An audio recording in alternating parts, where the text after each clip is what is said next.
Less than 7 hours away. How are you feeling? Be honest, how are you feeling right now? Oh, it's amazing. I've said earlier in the week, I just don't want it to end, if I'm honest. It's like, can we not keep playing next week? Can we pause it somehow? Oh, no, can we not? I don't want to wait a month for the Premier League to start again. I mean, it's just been incredible. I mean, so many things have come together. You know, the football's been fantastic across the tournament. England done absolutely brilliantly throughout the whole thing. Yeah. The weather's been great as well. Good today as well. Yeah, I mean, absolutely superb. So all these things, and then of course, you know, we're coming out of lockdown, so there's fans back in the stadium, and 67 odd thousand in Wembley today. Everything seems to be culminating, coming together at the right time, and just, you know what? Of course, we'll be absolutely gutted if we don't get the result that we want this evening. But an incredible effort, and I think the players now can almost relax a little bit because they've got to a final. No one else has ever done that. They've got here, so now just go and relax and play. Leanne, can they relax? You've played in 3 major tournaments for England. You know the feeling they're going through right now. What will they be feeling right now? 7 hours away from kickoff.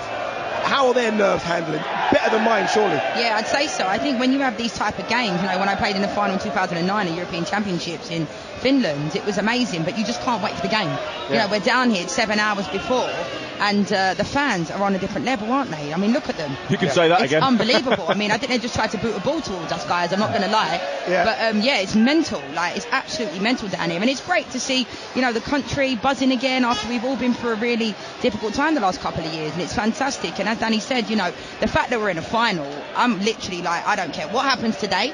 I've never said that in my life before. People have been saying that. Yeah, no, but it's true. I understand it, but I mean, you've got to win it, haven't you? No, of course you have. But I still feel like, and I never feel that way.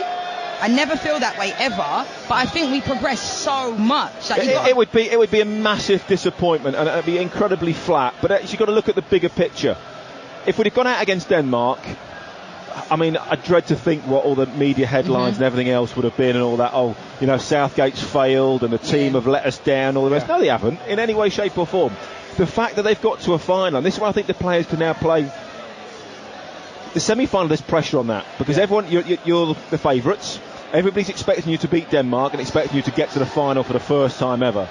Now that you're here, you can actually go, you know what? And I know what Gareth will be saying in that dressing room. He'll be saying, look, this is what you dreamed of as a kid. I go back to the first Euros that I remember was 88. You know, when Ruud Gullit was scoring bullet headers and things like that, and the dreadlocks were flowing. All those exploits. Yeah, I mean, I can only have a dream of having those dreadlocks, like when you head the ball that fly forward. But it was those sort of memories, you know, those little crosses into the box and heading goals home, and you start, one day, Ronald Koeman smashing free kicks in from like 45 yards, thinking, oh wow, just imagine if that was me one day. But if I was playing this game, I'd definitely try and get my touches in early. I'd want to touch the ball as early as I could. You know, keep it simple, find your way into the game, because the occasion is set up for us to succeed, isn't it?